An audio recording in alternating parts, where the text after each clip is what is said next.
this is a different qualification than welcome back to so here at GP Richmond. I'm Marshall Sutcliffe. I'm in the booth with Reed Duke. And it's time for the quarterfinals here on Sunday Night Magic. We've got Noah Walker versus Joe Lissette. Death Shadow versus Stoneblade. Reed, matchup-wise, Noah's definitely the aggressor here, right? Noah is definitely the aggressor. His cards cost less mana. He has fewer ways to generate 2-for-1 advantage. But so what that dynamic means basically is that Joe is going to have the advantage the longer the game goes, but Noah is going to have more effective early turns. And you can already see this with this opening sequence where Noah puts a 1-mana spell onto the stack, and Joe Lissette has to spend 2 of his best cards to stop it. This indicates to me that Joe kept a 1-land hand on the draw that was very reliant on that brainstorm. Okay. He does get to resolve it now, however. But boy, that is a stiff price to pay before you even get to play a card. You get 2-for-1 right off the bat. Yeah, the good news, the saving grace for Joe Lissette and for that play that he made on turn 1 is that the Death Shadow deck is not centered around any key card, and indeed, it doesn't really have any cards that cost more than 2 mana. So there's not anything that you're saving the Force of Will for. In fact, you might as well cash it in early for a tempo advantage, protect your key cards, and make sure you start off the game on the right foot. That's almost the best use of Force of Will in this matchup. Ponder now for Noah. And he's considering his options with the 3 cards on top. Of course, one of the key moments of any of these games is going to be if and when Noah Walker gets a threat on the battlefield. Bloodstained Mire's going to hit the bin.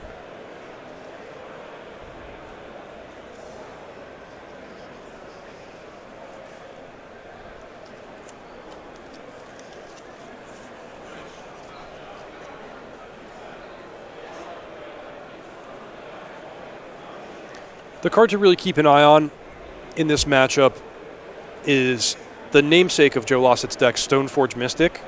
That's one that traditionally really, really excels in creature mirrors, in fair matchups. It's a card that can give the slightly bigger deck a noticeable advantage, and there it is. Boom. Stoneforge Mystic right on cue for you, Reed Duke. The strength of this card is if it goes unanswered, Joe Lissette can search for Batterskull, put it directly into play via the 2-mana activation of Stoneforge Mystic, and have a 4/4 lifelink, effectively for free. Doesn't cost him a card, comes at a low mana cost early in the game. Oof. But resolved. Yeah, even if Noah Walker has an answer like a Fatal Push in his hand, Joe just gets a clean 2-for-1 advantage. He could find something like Umezawa's Jite, which is going to come in handy on turn 6 or 7 of the game. So any way you look at it, this is just a card that Joe is pretty happy to draw, and it demands an answer from Noah Walker. In the meantime, Noah cycled a Street Wraith to try to find an answer for the Stoneforge. Did not find it. It resolved. Batterskull was the find. He passed a turn back, though, to Noah. And Noah transformed his Delver of Secrets using a revealed Reanimate. And he's going to cast that right now to get Street Wraith on the battlefield as well. So a big turn there from Walker. Yeah, I love that sequence from this Death Shadow deck. Super cool innovation and technology to be built into the deck of cycling Street Wraith and then reanimating it. I mean, for starters, you get a 3/4 Swamp Walk for 1 mana that can't be Fatal Pushed. That's really good, but also it's a way to just plummet your life total if you want to cast a Death Shadow on turn 3 or something like that. I mean, you can see that Noah's already at 8 life, and Death Shadow is going to be effectively a lethal threat. It's going to force Joe to use a Swords to Plowshares. He's going to target the Insectal Aberration. As Joe lost his Stoneforge Mystic to a Fatal Push that same turn. Oh, double trouble, 2 Swords to Plowshares? Yeah, so from a rocky start, Joe's hand has developed really, really nicely. You see he's got a couple of basic lands under him. He finds 2 copies of his absolute best card in the matchup, Swords to Plowshares. And now with the efficiency of that double Swords turn, he is getting to the mid-game on even footing, which is exactly what he wanted from the start. Yeah, I'm curious if this Ponder can find a card like Death Shadow, although now that I say that, 2 Swords to Plowshares just resolved. Noah's at 14 life again, Reed. Death Shadow doesn't look so hot anymore, does it? Undid all of his hard work. Wow. Swords doing great work for Joe Lissette. Though Noah did find another threat. He found a Delver of Secrets that he put back. Excuse me, that he put into play here. But I'll tell you, it's going to be tough for Noah from this position. Joe's life total is nice and high, so Noah can't really leverage tempo anymore. And now we're at the situation where, I mean, Joe can cast his Batterskull in a few turns, and his 4 copies of Snapcaster Mage all represent super effective, 2-for-1 card advantage, in addition to the flexibility of being able to choose a Brainstorm when he needs it, a Swords to Plowshares when he needs it. Boy, the hits just keep coming here from Walker. Lissette had the option to flashback Swords to Plowshares with his Snapcaster Mage, but he said, you know what, I just want to get a Brainstorm going here. Noah Walker said, no, sir. Cast Daze, returning that land to his hand, and then transformed his Delver of Secrets as well, revealing, was it a Snuff Out that I saw? Perhaps. Yeah, there have been a couple plays that Joe made so far in this game that indicate to me he's really, really prioritizing getting his mana underneath him. For example, Force of Willing the Thoughtseize on turn 1 to protect his Brainstorm. Using Brainstorm there instead of Swords to Plowshares. I think he's worried, okay, if my Tundra gets wastelanded and the top of my library doesn't deliver, I might get stuck without that option later. So let me prioritize getting my land drops, using my cantrips when I can, and then everything else will fall into place from there. In the meantime, it's land go for Lissette. Noah Walker did have Snuff Out, so he's going to pay the 4 life, which is going to pump up his Death Shadow even further. It was just a 1/1. Another Snapcaster, perhaps? Yes, that's exactly what Joe has. But Force of Will from Noah Walker is threatening to keep the life totals very low here for Joe. This is a big attack. Yeah, it's 9 points of damage. Down to 4 goes Lissette, and he's going to need to find something real big and really quickly.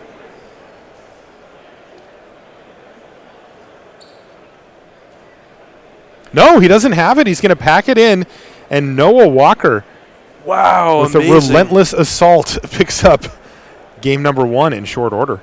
I thought the wind was blowing in Joe Lissette's direction there for a couple turns there, but the Death Shadow plus the Snuff Out just represents such a tremendous amount of power and toughness out of nowhere. Taking out the chump blocker, Force of Willing the second Snapcaster Mage, Noah Walker walking the tightrope, running on thin margins there, but able to put every piece in place exactly where it needed to be, and he stole that game away from Lissette, who should have had the advantage getting there to turn 4 and 5 at a high life total.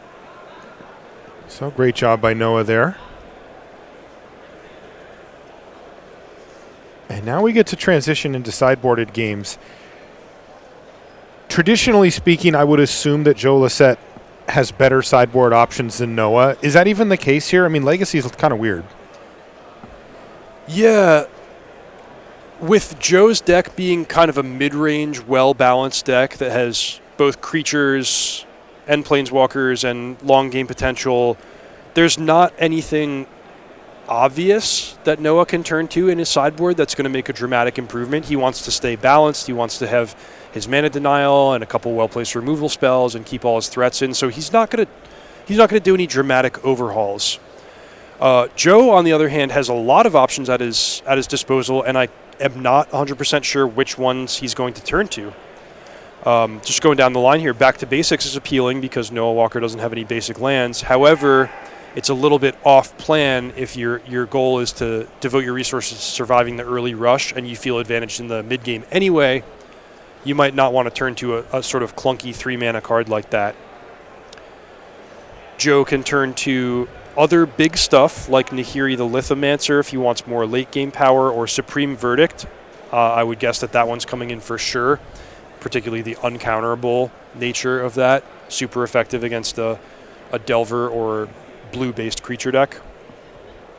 Then True Name Nemesis and Vendilion Click, just to round out the mid-range options. I would say True Name Nemesis probably pretty effective as it matches up well against Death Shadow and Gurmag Angler simply as a blocker. So I think we'll see at least a handful of changes on Joe's side and unclear on Noah Walker's side. Got a match, well, I should say game update from one of our back tables as well. Lucien Longuet playing lands against Ethan Weber with Eldrazi Stompy, and Lucien wins game 1 with his lands deck. Okay, we might imagine that being off a quick Merit Lage token, which the Eldrazi deck is going to have no real answers for in game 1. Mm-hmm.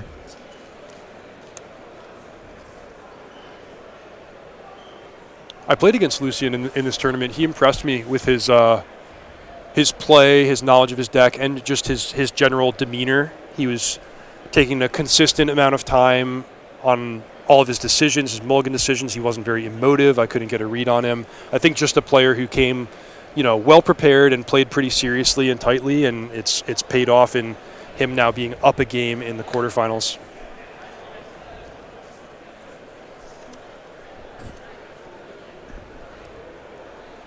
Yeah, you actually had to face down a few Merit Lage tokens over the course of the day, didn't you? Yeah, back-to-back lands opponents, which that was sort of a stumbling block in my tournament, as that's not my favorite matchup to play with Grixis Control. Yeah. You did manage to go 1-1 in that matchup, though, right? Yeah. Nice work. Because yeah. I covered the first one, and I was like, wow, this looks really rough. And then BDM and Eduardo covered you on the other, and somebody came up to me. I came back from going outside for a minute, and they said, Reed won. I'm like, good for him. I failed to put up much of a fight the first time when I played against Lucien, but the second time around, I was able to win the 2 sideboarded games off the back of surgical extraction. You also faced Merit Lage from Matt Nass, did you not? I did. So, boy, you've seen enough of that token for one day. Nothing like a 2020 flying indestructible. Yeah, the number of Merit Lages in Legacy is sort of inversely proportional to the number of Swords to Plowshares. It was a really, really popular strategy when Deathrite Shaman was legal, because you would see a lot of Sultai color decks and Grixis color decks, and the red and black removal just, of course, can't kill a 2020 indestructible. But that era is over, and now when we see more blue-white decks like the one Joe Lassette is playing, that 1 mana super efficient answer to Merit Lage just makes it a little tougher for that to be your central game plan. But the lands deck, thankfully, is extremely multi-dimensional, can win the game in a lot of different ways. It can even lock the opponent and then win with the Merit Lage at its convenience later once all the opponent's lands are wastelanded and ghost quartered. We also saw that they have the Punishing Fire plan. A little slow, but it can get the job done. And then even out of the sideboard, we saw Molten Vortex, which is another way to kill your opponent, even if they happen to have a Swords to Plowshares or something like that. Yeah, believe it or not, lands was actually a solid existing deck before Dark Depths was ever printed, and it used to just win those glacially slow routes like Punishing Fire, cast 24 times or something to kill the opponent, or attack with a single Creeping Tar Pit or whatever creature land of choice. But now Merit Lage allows the deck to finish in time and score some free wins, improve its matchup against faster combo decks. Looks like our players are just about ready to go. Maybe one of the sleeves got busted there, I didn't see. Yeah, it does look like it.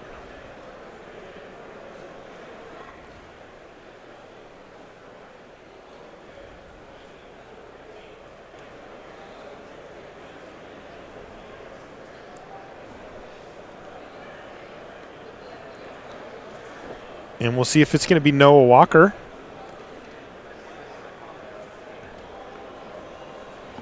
Noah Walker going a little bit off-brand with this blue-black Death Shadow deck. He is famous for Grixis Delver. He had more than 1 Grand Prix top 8 with Grixis Delver in Legacy in the Deathrite Shaman era. I know he was playing it a bit, trying to revamp things after Deathrite got banned, but it looked like for this tournament in particular, he decided to just switch entirely, cut the red cards, play that super powerful Death Shadow. But Noah, no stranger to Delvers, Brainstorms, and Dazes. Players in the 415 history of draft. Your parents for round 2 are going up. And Noah's going to take a mulligan. We've had a bit of a shuffle cam here in between games, but Guys are also kind of enjoying their time in the top 8 and having a chat. These two know each other quite well.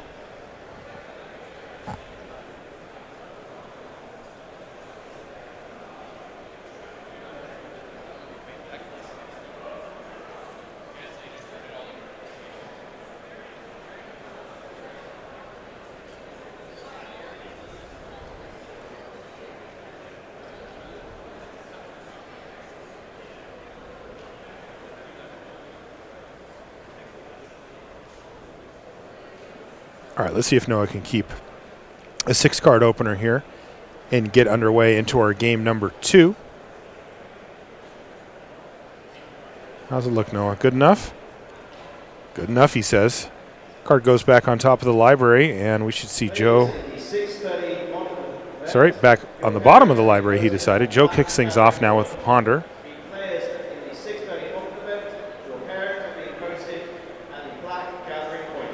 Joe got to be pleased with his start. Those 3 cards he's looking at with the Ponder are 3 of the cards that I would name as the absolute best ones in the matchup. That is Swords to Plowshares, Arid Mesa, and Basic Plains.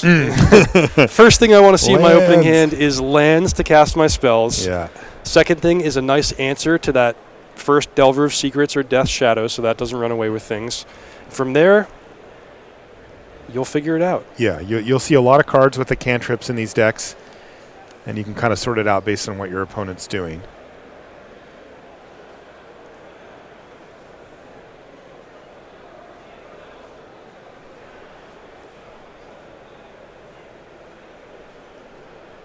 Standard main event judges to the blue main event stage. Standard main event judges to the blue main event stage.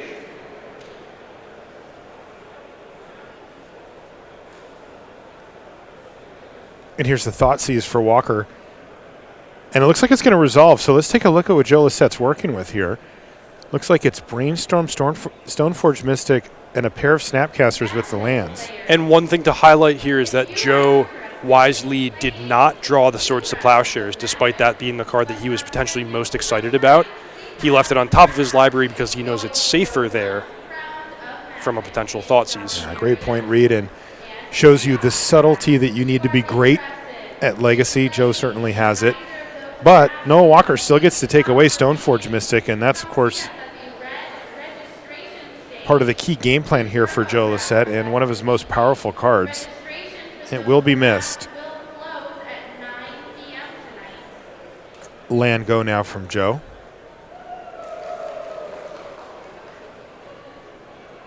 Another Street Wraith gets cycled away. Noah already down to 11.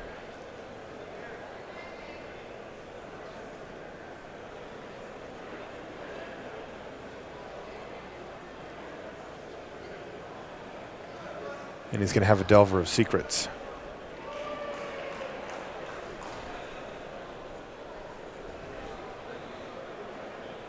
Curious how eager Joe is to use his Swords to Plowshares. Is it just any target, or does this thing actually have to transform to make it worthwhile? No, I think Joe is happy enough trading 1 for 1, particularly because of those Snapcaster Mages in his hand. Sure. That means he's going to have a second shot at the Swords to Plowshares if Noah can deploy a creature. But looks like Noah not hitting his land drops after that mulligan. These decks, generally speaking, need very little in the way of mana, but 1 is a little light. 2 mana is okay? 2 mana is okay, or at least you get to use your land drop in the form of something like a Wasteland or a Daze or something. You don't really need to have multiple lands in play, but you don't want to be, a land drop is a nice resource. You want to make it count. Land go now from Lissette as he says, I agree with you, Reed. I'm going to use my land drop this turn. Lissette knows his way around a land drop.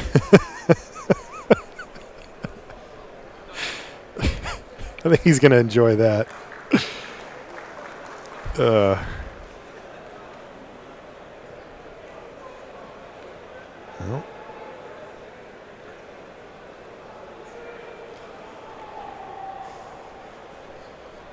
Gotta love those original printing or original art lands from Joe. Those are from Revise, signed by the artists. I'm sure he was excited to be at Grand Prix Richmond this weekend as we had Mark Poole, Douglas Schuler,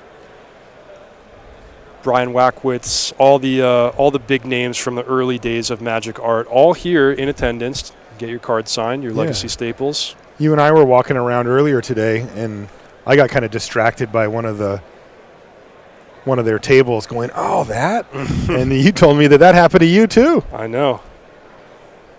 There's some good stuff over there. All right, so Noah does have a land drop and a Death Shadow.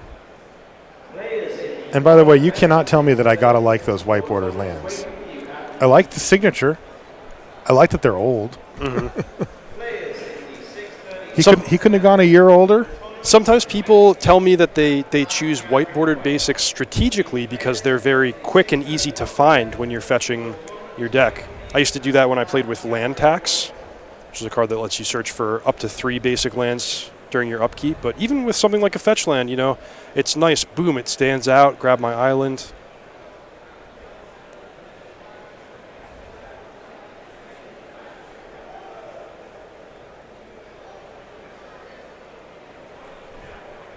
I don't know if I'm buying that read.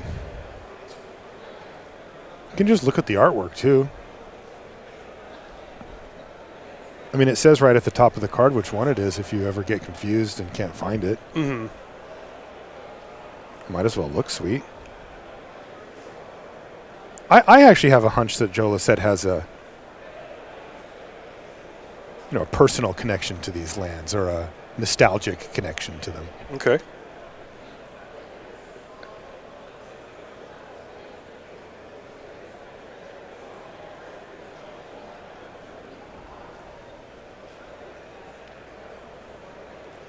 Thoughtseize now from Walker. This is going to go ahead. Maybe force the action. We did see Joe had 2 Snapcaster Mages, I believe. So I suppose he could just let Thoughtseize resolve and count on the other. But this is the turn where something's finally going to happen. Joe content to just make land drops and do nothing for as long as Noah wasn't pressuring his life total. But this might force him to do something rather than take a big hit from the Death Shadow. Look at this hand from Joe. Double Snapcaster still, but the Vendilion Click and Ponder in there as well.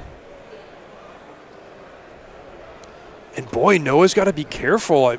All those flash creatures with only 7 points of life. Seriously. I'm not sure if I think we are already adjusted for the Thoughtseize life, so I think 7 is going to be accurate once this finishes resolving. Yeah, I think you're right. But yeah, I mean, Vendilion Click, 2 hits and your Force of Wills are turned off. You can't fetch anymore. So it's a delicate balance, and you better believe that Joe is going to make things as hard on Noah Walker as possible. He won't attack unless he thinks it can benefit him, but if Noah looks like he's slipping up a little bit, Joe might back him into a corner by using Vendilion Click or Snapcaster Mage to chip off a few more points. Yeah, I'm curious to see what Joe does here. I mean, he does have the option to just flash back a Swords to Plowshares with his Snapcaster Mage and kind of clean up the mess. But he also could take some different lines. He has a Brainstorm in his graveyard as well, and maybe he wants to start attacking or something. I mean, he's going to chump block, it looks like. Well, the Snapcaster Mage has definitely blocked. Damage has not resolved yet. Okay. So Joe wanting to make sure that he got that block in there in case this happened. That was stubborn denial from Noah Walker. But this still means that Joe takes no damage this turn. And super effective play from Noah, because letting the Snapcaster resolve and then countering the Swords to Plowshares means that it's exiled permanently. So if Joe can't find another plow, then his second Snapcaster Mage is going to be reduced in effectiveness. His options are going to be limited. Interesting. So it wasn't the Snapcaster that Noah's worried about. It was the fact that it could flashback specifically Swords to Plowshares, and he valued that higher. Really good stuff. And Joe Lissette's still under assault here from this Death Shadow. 6-6 right now.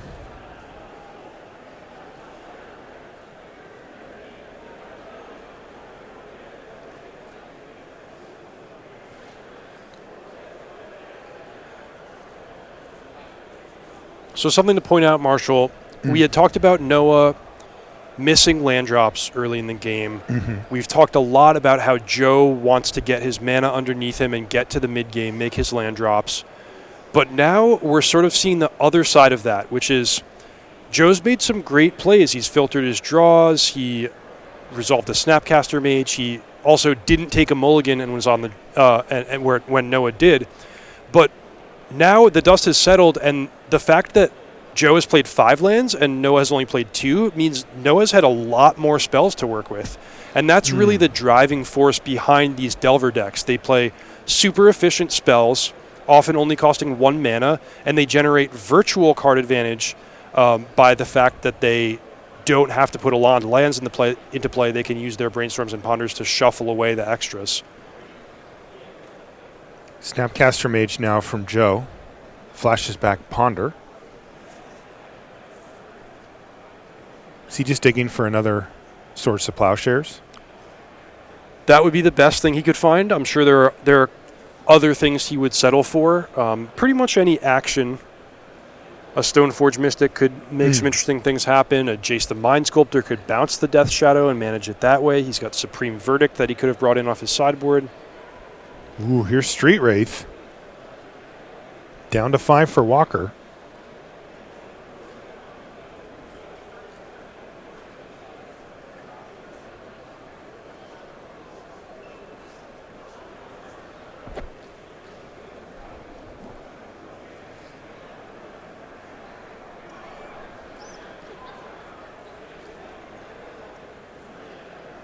Down to 4.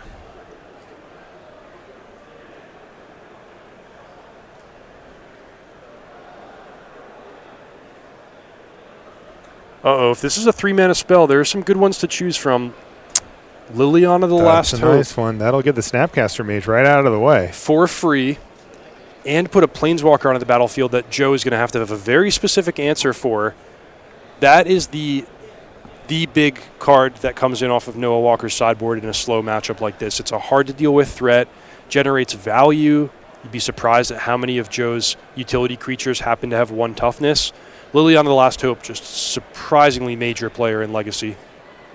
Card has been doing serious work all weekend. We've seen Council's Judgment be the common foil to it, but here's Stoneforge Mystic now from Lisette.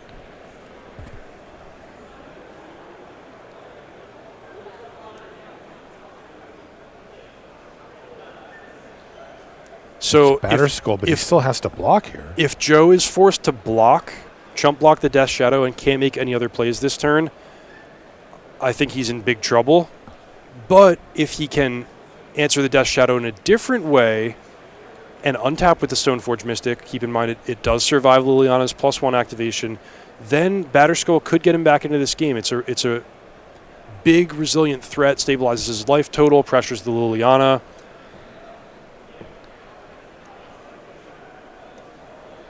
So it looks to me like Joe played Stoneforge Mystic first, followed by shuffle? Brainstorm.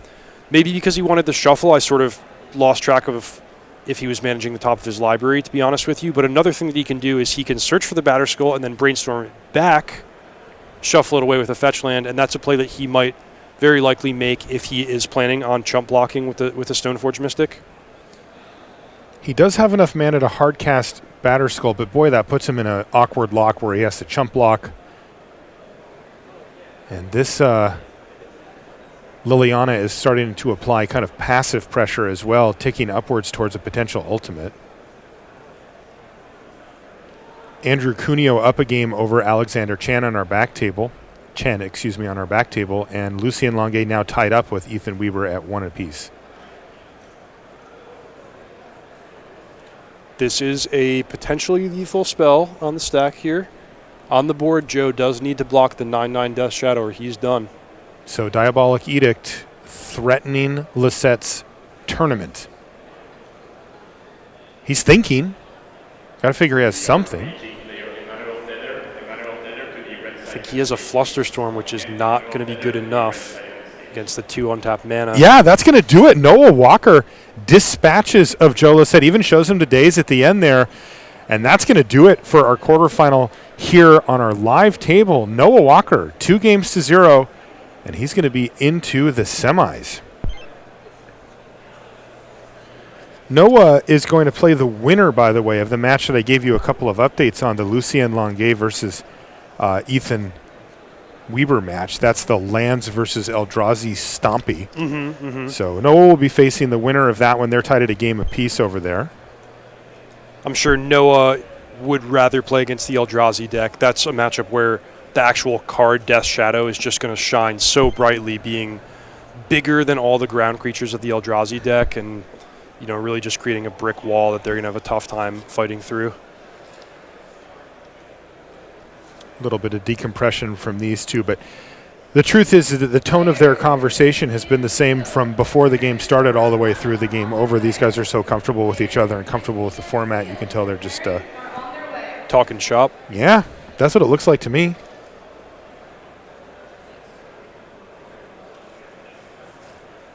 All right, well, we're going to jump in on Brad Bonin and Kyle Miller, though. As I say that, just a cell phone there for Brad. No Brad at the moment, so we'll see if he pops back up.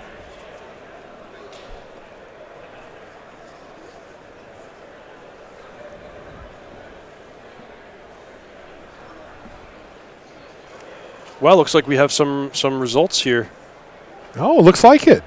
Andrew Cuneo, he was up a game the last time we checked in with him over Alexander Chen. And Andrew has advanced. Hooray. Am I allowed to say that? Sure. Hooray. I was saying it for you all weekend. So great job, Andrew. And then that means that the last one we have going here is the one that we've jumped in on. But again, it looks like Brad had stepped away from the table, at least momentarily. And that is Lucien, the Lands player, advancing. So Noah Walker with a relatively tough matchup on his hands here. Keep in mind the super efficient clock of the Delver deck backed up by Wasteland. You can steal some games. You Wasteland the Maze of Ith, get through one hit with the Death Shadow. Anything can happen. But I think it's probably not the matchup Noah was really crossing his fingers and hoping to play. All right, looks like Brad's back. And we're going to get a game 3 to finish that our quarterfinal, see who takes that last seat in the semis.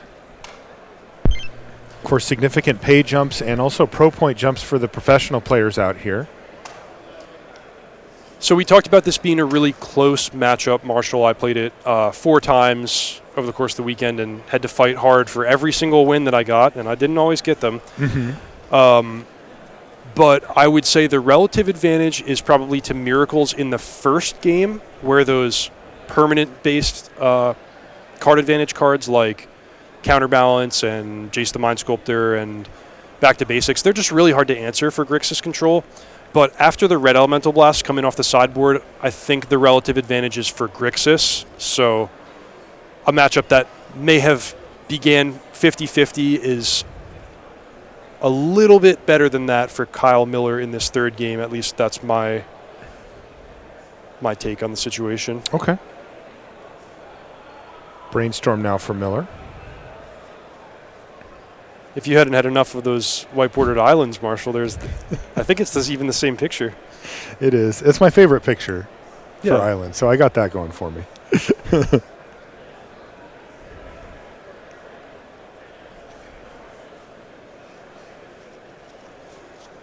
Well, those white border ones have a certain charm to them, I have to admit. I like them. Yeah. Do prefer the darker black bordered ones. The thing about the black bordered ones of those is that the ink on the actual island is also darker. The whole card just has more. Well, my take on it feel. is, when I started playing in the 90s, it was like you wanted the black border because you wanted to have the original versions of the cards, and the white border were like they were not as rare and they were newer and stuff like that, so it was kind of looked down on. But now in 2018, like the white border is the retro, so that's kind of cool in a way, right. and I don't mind it at all. They're way more rare. You're totally right. That's funny. That's how that cycle goes, isn't it? By the way, players are posturing here still.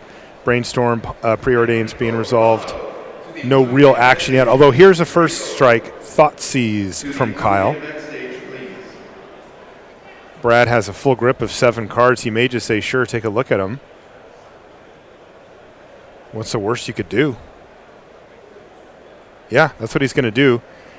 All right, hand is Counterspell, Double Flusterstorm, Monastery Mentor, Swords to Plowshares, Predict, and Counterbalance. That is a hand right there. No lands left, 7 spells, Reed. Yeah, Boy. so we could be settling in for a long game here. If I'm Kyle Miller, I'm thinking, wow, that's a lot of permission to fight through. I'm going to have to settle into some kind of, holding pattern where maybe I can make more land drops than Brad, or pick my spots, or make him tap out on a key turn. So I'm interested in taking something like Predict and just sticking Brad, saying, okay, if you want to keep your mana open every single turn for the rest of the game, you can do that, and I'll find other ways to develop.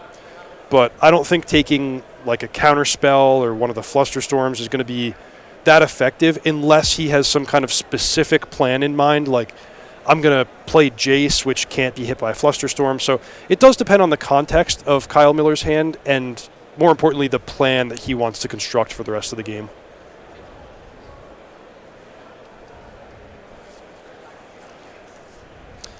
And actually, it does look to me like Kyle's packing a couple of Planeswalkers there, so he could take Counterspell and just play Liliana and Jace on back-to-back turns and say, whatever, Flusterstorms are not countering the most important cards. I remember when we were watching you play against Brad, you complimented him on his collection of cards. Yeah, look at that. Goodness. All foil, everything. He is not messing around with this deck. It is gorgeous. He's got some really cool and rarely seen versions of cards. Like, that's Counterspell right there, the one on top of his graveyard, which, by the way, is what Kyle ended up taking, interestingly. But, yeah, the Swords to Plowshares he has, it's a Judge promo. You don't see those very often. Predict Target Me from Brad. So I'm going to guess that Brad had top with the Preordain and knew about that Snapcaster Mage there. Looks like it. But does this mean that Liliana of the Veil's resolving? It sure does. Funny, after having watched Legacy for the last 2 days, this is the first Liliana of the Veil that I've seen on the battlefield, but I've seen Lost Hope like 15 times. Look at that, Marshall. Kyle resolved the Liliana and didn't even plus. Whoa!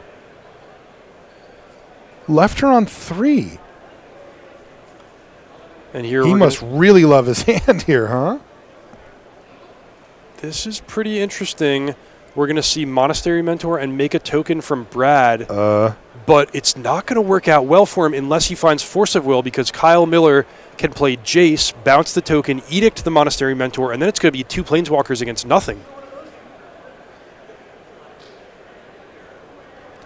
Well, he did keep it. I did not see a Force of Will in there. It feels to me like Brad may have jumped the gun there. He might have gone turn too early with this Monastery Mentor plan. It resolves. This is a disaster for Brad. And look at this. The 1-2 punch of Planeswalkers, and Brad doesn't have anything to do with it. All right, now he's got Gideon, ally of Zendikar here. How does that change the math? Changes it quite a bit. Well, actually, hold the phone. He might just get it countered anyway. But remember that Brad has those Flusterstorms, right, so right. he's covered. Gideon matches up well against both Liliana and Jace. And I don't know exactly how Kyle is gonna manage it. He might want to focus on getting some creatures of his own onto the battlefield. Baleful Strix would be a good start. He could bounce the token if he would like. That forces Brad to activate Gideon at some point. One card that we saw you. Oh, and look at this. Pithing Needle. We're in game 3 here for Kyle. We saw Diabolic Edict do good work for you over the course of the tournament as well. Another potential answer if Brad were to leave Gideon all by his lonesome. But in the meantime, Kyle Miller, it looks like he's not to be stopped here in the quarterfinals. The story of this game for me is that's Spell Pierce, by the way. That Kyle got to see Brad's hand with the Thoughtseize, saw the double Flusterstorm, and then has planned his game around cards that cannot be Flusterstormed. You even saw, we talked about his ability to Force of Will the Gideon. Didn't do it because he didn't want to trade off with the Flusterstorm. There, Brad's able to get half of a Snapcaster Mage. That's fine, but still has these 2 Planeswalkers to contend with. Counterbalance looks woefully behind the bar here. Boy, with Kyle Miller firmly in the lead on board, that counterbalance doesn't seem to be doing much at all. And look at this. He's going to start plussing right now. I want to see what you're working with. And he says, you don't get that one. He's got another copy of Jace the Mind Sculptor. And it looks like Kyle's going to play it safe, start attacking Gideon with Snapcaster Mage. Even though Gideon's under Pithy Needle, doesn't necessarily need to stay that way forever. One of the most fascinating things about this game is the way Kyle has not been activating his Liliana. Yeah, I'm surprised. It makes sense because his hand is pretty strong. He's holding cards that he likes, and Brad Bonin is very, very firmly ahead in cards in hand. We saw him resolve that Predict for a 2-for-1. He just hasn't deployed as many permanents. So, yeah, on a basic level, if I have 2 cards, my opponent has 6, I don't want us each to discard. But the loyalty does matter, and just pressing an advantage a little bit when you're ahead on the battlefield. It's tempting. I'm not sure exactly how I would be playing it in Kyle's seat, but I'm eager to continue watching and see what his plan is and how it unfolds. Yeah, I think Kyle's really valuing holding up that Force of Will just in case anything were to knock off this advantage that he's got. But, man, you just start plussing Liliana every turn, and you've got Jace the Mind Sculptor on your side, and that teeter-totters pretty favorably back in your direction. Yeah, especially with the counterbalance, I might just say, I'm not casting any spells for the rest of the game. Deal with these Planeswalkers. Yeah. I'm going to knock cards out of your hand. And sure, the first couple are cards that Brad maybe wasn't able to leverage in a big way, the Fluster Storms or something, but eventually, Lily going to get you. Brad passes the turn back with really no relevant permanents at the moment. The counterbalance not doing a whole lot. Gideon stuck under Pithy Needle. And Kyle looks like he's content to keep ticking Jace the Mind Sculptor up, perhaps? Maybe he's hesitating here. Snapcaster Mage from Brad. 7 p.m. standard players. Kyle wants to see what the options are. That is, I mentioned it quickly, the card that countered the Thoughtseize is the Spell Pierce.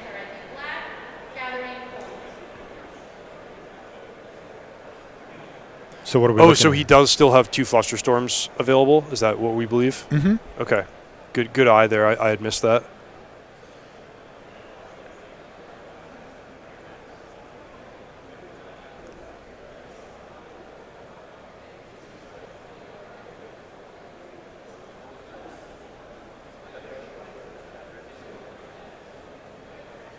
Kyle really taking his time here to figure out what the Snapcaster Mage should resolve or not. And he's going to go for the Force of Will, exiling a Brainstorm. I like it. He's got 5 mana available. Storm count's only 2 right now. Make this trade, then start plussing the Liliana, and soon enough your opponent won't have enough cards to manage everything that you have on the battlefield.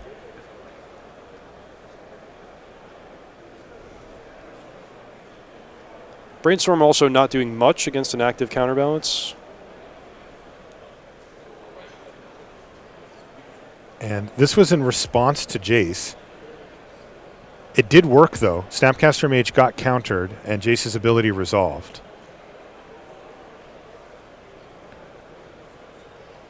Gurmag Angler. And this is basically Kyle just emptying out his hand at this point, right? Like he's given up on having that Jace be relevant, and he's just going to start plussing Liliana. Wouldn't be surprised.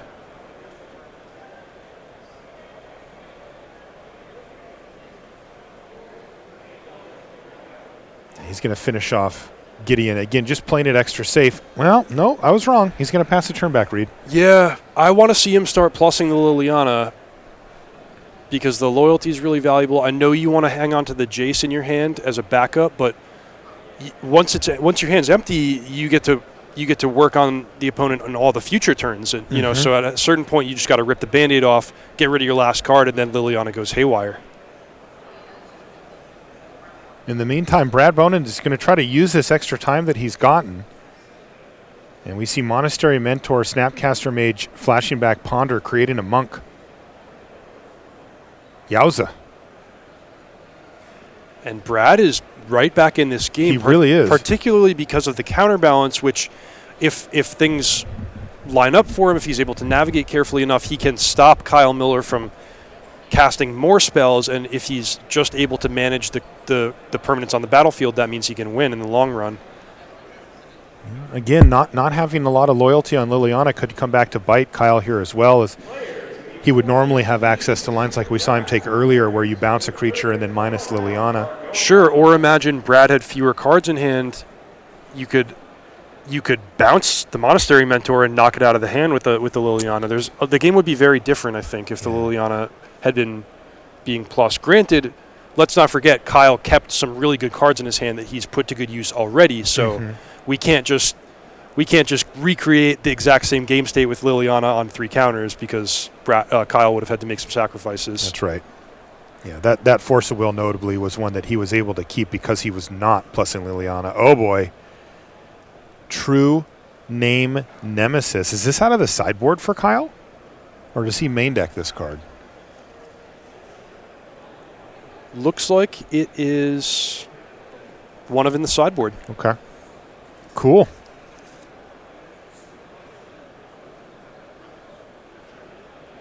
Pyroblast, but Brad had left Swords to Plowshares on top of his library, and that gets countered. So Monastery Mentor kind of going off now. Yeah, and masterfully navigated by Brad. He sets up the counter fight with a 1 on top to beat the Pyroblast. Again, a play that Kyle could have made impossible by plussing the Liliana because Brad needed both cards to be able to Force of Will there.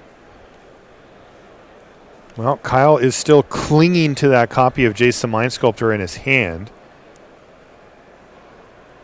But in the meantime, he has fallen a bit behind on board, hasn't he? Yeah, the Jace is just not that good against the Monastery Mentor. What is even good against a Monastery Mentor? 3 monks and a Snapcaster Mage out of his deck.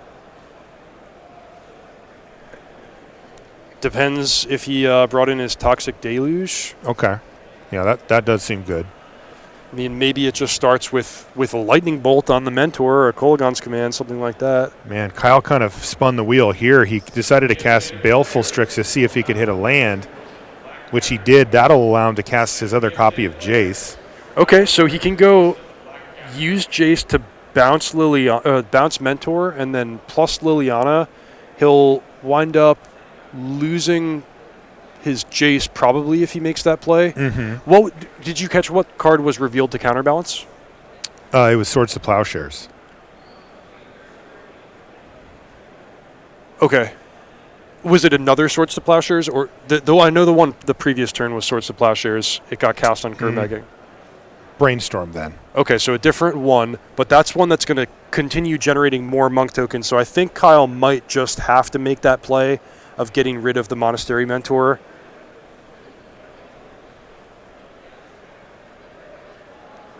Looks like he's going to plus and then Brainstorm instead. Or plus and then Fate Seal. Fate Sealing the Brainstorm to the bottom is a reasonable play.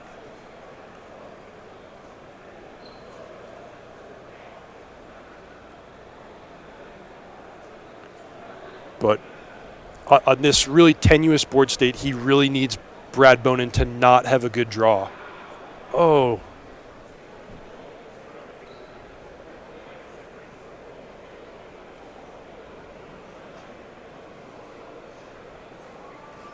Here's that Brainstorm off the top of the library.